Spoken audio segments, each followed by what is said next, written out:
আসসালামু আলাইকুম শিক্ষার্থী বন্ধুরা, আশা করি তোমরা ভালো আছো। তোমরা জানো তোমাদের 30 তারিখ থেকে বাংলা প্রথম পত্র শুরু হতে যাচ্ছে। সো আজকে আমি তোমাদের জন্য এমন কিছু টেকনিক্স আলোচনা করব যেগুলো তোমরা আশা করি ফলো করলে তোমরা ইজিলি বাংলা প্রথম পত্রে তোমরা A+ পাবা। তো শুরু করা যাক। প্রথমে আমি লিখেছি তোমাদের জন্য গদ্য প্লাস পদ্য 5টা। এটার মানে হচ্ছে তোমরা জানো তোমাদের শর্ট সিলেবাস অনুযায়ী গদ্য প্লাস পদ্য মোট 14টা অধ্যায় থেকে তোমাদের 7টা সৃজনশীল আসবে। তোমরা চেষ্টা করবা তোমরা ওই 7টা সৃজনশীল থেকে মোট 5টা লেখার, 4টা লেখা তো বাধ্যতামূলক, তোমরা 5টা লেখার চেষ্টা করবা। কারণ ওইখানে হচ্ছে তোমরা গদ্য এবং পদ্যে নাটক এবং উপন্যাসের চাইতে ইজিলি প্রিপারেশন নিয়ে তুমি ভালোভাবে পরীক্ষার খাতায় লিখতে পারবা। সো তোমরা এই বিষয়টা খেয়াল রাখবা। কারণ তুমি নাটক এবং উপন্যাস অনেক বড় ইনফরমেশনগুলো, অনেক বেশি ইনফরমেশনগুলো মাথায় রেখে তুমি আসলে যদি লিখতে যাও তোমার এটা একটু প্রবলেম হতে পারে অনেকের ক্ষেত্রে।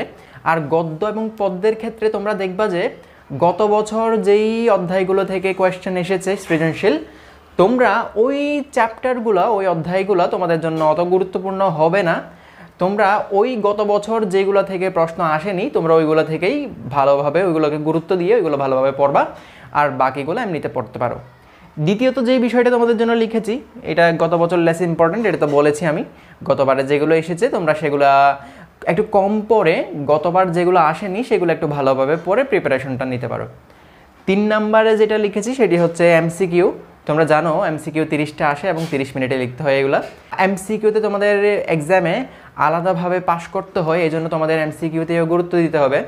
তোমরা কি করবে এটার জন্য, তোমরা সিকিউ এবং এমসিকিউ দুইটাই কম্বাইন করে তোমাদের টেক্সট বুক থেকে ওই মূল যে অধ্যায়ের পড়াগুলো আছে টেক্সট বুকে, ওই টেক্সট বুকের চ্যাপ্টারগুলোই তোমরা ভালোভাবে পড়বা। এরপরে বাকি অতিরিক্ত সময়ে গাইড বুক ফলো করে তোমরা বাকি কাজগুলো করতে পারো। লাস্ট যেই বিষয়টা লিখেছি গাইড বুকের ক এবং খ, এটা মানে হচ্ছে তোমরা যারা গাইড বুক ফলো করো, তোমরা গাইড বুকে তো তোমাদের প্রতিটা চ্যাপ্টার ওয়াইজ অনেকগুলো সৃজনশীল দেওয়া থাকে। তোমরা সেক্ষেত্রে কি করবা, তোমরা সৃজনশীলের পুরো 4টা পড়ার চেষ্টা না করে তোমরা প্রতিটা সৃজনশীলের গাইড বুকে দেওয়া তোমরা ক এবং খ ভালোভাবে পড়ার চেষ্টা করবা এবং বোঝার চেষ্টা করবা। এরপর সময় থাকলে তোমরা এর মধ্যে গ এবং ঘ এর এক লাইন অথবা মূল বিষয়টা কিভাবে বোঝাতে চেয়েছে সেটা তোমরা বুঝতে পারো অথবা তোমরা অবজার্ভ করতে পারো।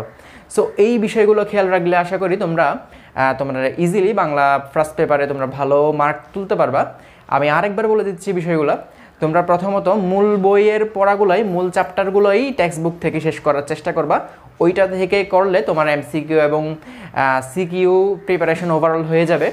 এরপর দ্বিতীয়ত কী করবা, তোমরা গত বছর যেগুলো থেকে আসেনি সেগুলোকে একটু বেশি গুরুত্ব দিয়ে, গত বছর যেগুলো এসেছে সেগুলোকে একটু কম গুরুত্ব দিয়ে তোমরা পড়তে পারো।